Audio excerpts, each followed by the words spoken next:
Ayoko ng trapo. Ang gusto ko ay tunay na pagbabago. Sawang-sawa na kami sa batas na blackboard at siksikang classroom.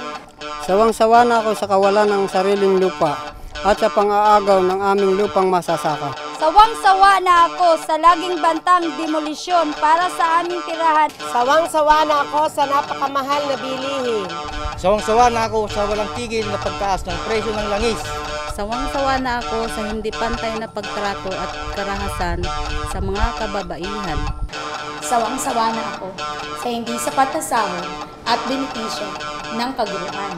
Sawang-sawa na ako sa mababang sahod at kawalan ng benepisyo. Sawang-sawa na ako sa pangangamkam sa aming lupang ninuno. Gusto ko ng maayos na classroom.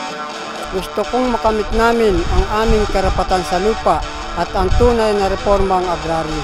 Gusto ko ng pagbabago. Gusto ko ay abot kayang bilihin. Gusto ko ng mababang halaga ng presyo ng gasolina. Gusto kong matigil ang diskriminasyon sa kababaihan.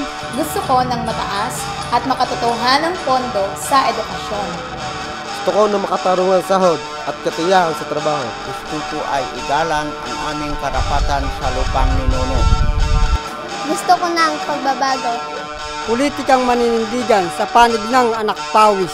Politikang magdadala sa boses ng maralita.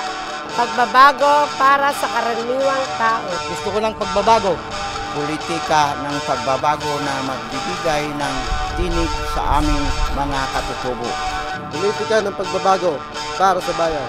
Ngayong election 2013, piliin natin ang makabayan. Isulong ang politika ng pagbabago ng makabayan.